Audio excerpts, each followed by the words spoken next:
Aujourd'hui dans le Bitcoin, les youtubeurs crypto font de moins en moins de vues, c'est terrible. Alors moi je suis un mauvais exemple, je stagne à 10 000 en moyenne depuis des mois.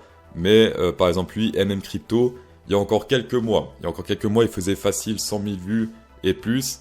Et là, ça baisse, c'est terrible. Donc des intérêts des planctons, les planctons quittent le navire, ce qui en général est bon signe. Moins ces youtubeurs font du, plus faut recharger. Au chiotte, le Fear and Greed Index, ils font de moins en moins de vues en dépit de leur miniature SAF. Pour ceux qui ne savent pas ce que c'est que le SAF, en gros, pour leur miniature, ils sont deux. MM Crypto et un autre qui pratique le SAF. Communément dit, le Surprise Anal Fisting, afin d'incrémenter agressivement son plaisir sur les miniatures. En semaine, qu'est-ce qu'il faudra shaker ce week-end, ce dimanche? Eh bien, c'est cette bougie bleue ici. Pourquoi? Parce que, déjà, on risque de faire la première bougie bleue depuis 9 semaines, c'est terrible. Mais, en plus de ça, on risque de confirmer un signe de force, puisque il faut pas simplement une bougie bleue pour confirmer un signe de force, mais une clôture au-dessus d'une ouverture de bougie rouge, c'est-à-dire ici vers les... ouverture ici. Donc si on clôture au-dessus de cette ligne bleue ici, c'est parfait. Plus on clôture au-dessus, mieux c'est. Et si on clôture sur cette ligne ou en dessous, et bien dans ce cas, c'est pas terrible pour la suite. En plus de ça, niveau support résistance, on est dans un potentiel broadening pattern ici. Ça signifie quoi? Ça signifie qu'on prend la hauteur du broadening pattern. On s'en fout, c'est pas droit. Et sur le breakout, donc si ça breakout ici par exemple à la baisse, target ici vers les 16 700, ce qui est très bas. Et si on breakout à la hausse ici, et bien target, ce serait 125 350. Alors bien sûr, on n'est pas obligé de breakout ici, on n'est pas obligé de breakout là. Tant qu'on continue à range ici dans ce broadening pattern, et bien tant qu'il n'y a pas de breakout, pas de target. Et on n'oublie pas bien sûr le bottom de ce triangle sur le RSI. Pour l'instant, on a testé 1, 2, 3, 4, 5 fois ici le bottom de ce triangle. Pour l'instant, on clôture sur une bougie bleue. Alors il reste encore 2 jours et 16 heures, mais à l'heure actuelle, c'est une bougie bleue, c'est un rejet. Reste à voir dimanche soir. Aujourd'hui, on est également sur un broadening pattern. Ici, ça monte, ça descend. Centre du broadening pattern fait office de support résistance. Ici pour l'instant c'est un support, on s'est rejeté. On a également ici la ligne jaune de laquelle on parle depuis pas mal de temps ici sur le RSI, over en RSI. Pour l'instant ça fait office de support. Il y a également une autre résistance qu'on n'avait pas vue, c'est celle-ci. Donc là, support, résistance. Et là on swing entre les deux, donc entre la résistance et le support ici, ligne jaune. Niveau volatilité, c'est une alternative ici au Shoppiness Index.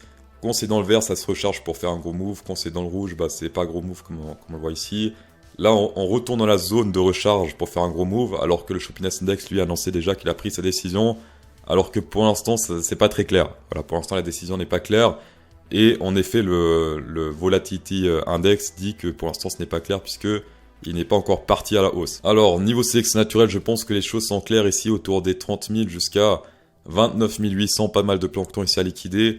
À la hausse, pas grand-chose, et sinon la baisse, pas grand-chose non plus. Là, c'est vraiment extrême. Là, c'est le Burj Khalifa de la mort. Donc ici, beaucoup de traders levier entre les 29 750 et les 30 185. Le coiffeur Grud Index dans le rouge depuis très longtemps, ici dans la peur extrême.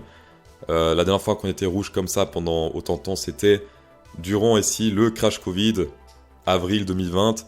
Et ensuite, c'était novembre 2018, c'était où? On va checker ça. Novembre, c'était dans cette zone, voilà. C'était également un bottom. Donc selon cet indicateur, on est sur un bottom avec 2 backtests. On peut également théoriquement prendre celui-ci de l'été précédente. Ça fait pas trop la même chose, mais on reste très longtemps en bas. Donc on peut même parler de théoriquement 3 backtests avec ce June 2021. Également ce graphe que short régulièrement les long-term holders vs les short-term holders. Alors short-term holder, c'est un peu un paradoxe, mais bon après... Ce n'est que mon avis. Quand on est dans le rouge ici, alors c'est un graphe qui a été ajusté puisqu'il ne fonctionne plus très bien vu que le rouge était tout en haut ici. Et maintenant, c'est fait rejeter par le niveau environ 8. D'accord, la TH c'était environ 8. Après, on s'est pété la gueule à la baisse. Et comme on peut le voir ici, plus ça descend, enfin plus on avance dans le temps, plus ça descend, plus les tops sont moins élevés ici au niveau des short-term holders. Et plus on avance dans le temps, plus les bottoms sont élevés. Ça signifie quoi? Ça signifie que ici, la zone de recharge c'est vert-bleu. Sauf que, vu qu'on fait que monter ici, peut-être on va pas tester ce niveau-là. Et on va rebondir avant, vu que là ça fait que monter d'année en année. Donc selon moi, ces zones rouge, bleu, vert, là c'est désuet, donc c'est du passé.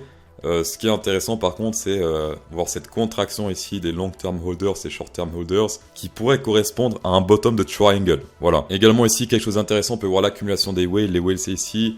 10 000 et plus Bitcoin, je sais pas si on peut virer cela. Ah voilà, on va virer tout ce bordel ici. Alors quand ça monte, c'est qu'ils accumulent, quand ça descend, c'est qu'ils vendent.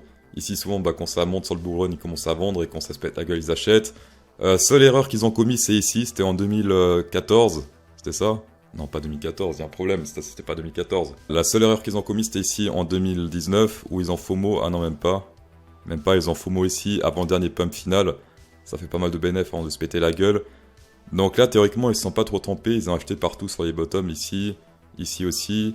En été, ils ont acheté, après ils ont vendu. Et là, depuis ce range ici, ils font qu'accumuler, d'accord, ici ça fait qu'acheter depuis ce range.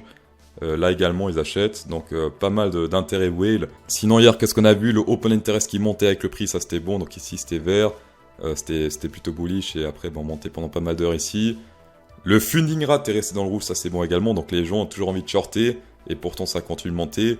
Le long short qui se resserre, bon ça c'est, il est toujours trop écarté, 58% de long, ça c'est, on veut pas ça, voilà on veut du short en majorité. Pour liquider du short. Le seul truc que j'aime pas trop c'est ici, c'est les spots qui descendent doucement mais sûrement pendant que le prix monte. Ce qu'on veut c'est que ça monte comme ici sur les perps, c'est-à-dire que ça fait que monter avec le prix. Là les spots ils vendent, ils achètent mais au final ça fait que descendre pendant que là ça fait que monter. Sinon from Virgin Trader to CryptoSauce, c'est sur le seul cours de trading crypto avancé accès à tous les budgets. CryptoSauce.fr, tapez dedans. Et sinon en description de vidéo vous avez jusqu'à 8100$ à choper sur Bybit et sur Delta. 4050 sur Bybit et 4050 sur Delta, tapez dedans. On va passer au vendre Ethereum. Alors certains me disent, ouais, CryptoSauce, pourquoi t'analyses le Ethereum alors que c'est corrélé au Bitcoin et qu'il y a la même chose qui se passe? Simplement parce que des fois sur le Ethereum, on voit des choses qu'on ne voit pas sur le Bitcoin. Et du coup, on peut prédire le Bitcoin en prédisant théoriquement le Ethereum. Comme ce range ici, on avait vu ce joli range ici avant que ça se pète la gueule.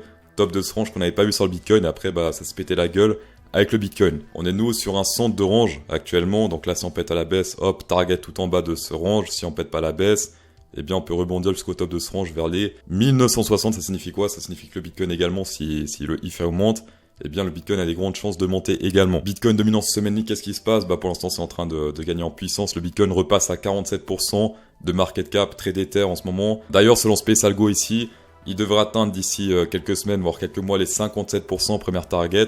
Puisqu'on est sur un joli chart SpaceAlgo. Niveau Fibonacci, est-ce que c'est la première target également? C'est même légèrement plus haut, on serait ici vers les 60%, ça serait vraiment beaucoup. En attendant sur le court moyen terme, vu que là on parle de semaines, on est sur un Gartley Crab Bear potentiel ici, là dans cette zone là. Si on rentre ici, hop, on redescend dans cette zone. Comme on l'a fait sur le Bitcoin il y a quelques jours en 4 heures, il me semble que c'est le trade qu'on avait pris sur le Bitcoin.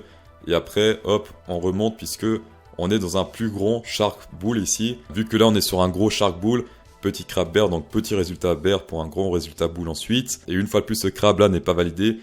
Il est validé seulement si on rentre et qu'on sort de cette zone potentielle. Dans ce cas, oui, on risque de redescendre jusqu'à la zone 0,618 ici, niveau Fibonacci. Niveau résistance ici, au vendre RSI, il y a deux résistances qui corrèlent. On a cette résistance ici, top, et pour l'instant, on rebondit de nouveau dessus. Je crois qu'on peut lever légèrement ici ce top. Un truc plus ou moins comme ça. Et du coup, on a ce top de range ici qui corrèle avec ce top de résistance ici, cette ligne de résistance. Hop, c'est sur ce point-là, vers les plus ou moins 68,15 sur le RSI, donc là hop, grosse résistance à péter, ça risque d'être compliqué. Si on se fait rejeter, hop, crabe confirmé, target ici, avant de éventuellement aller toujours plus haut vers la target 1, Shark SpaceAlgo. Dans tous les cas, merci d'avoir checké cette vidéo, c'est toujours un plaisir. SpaceAlgo 10% de rabais avec CryptoSauce 10, tapez dedans. Insérez un pouce bleu pour incrémenter encore plus le plaisir grâce au SAP et bon week-end.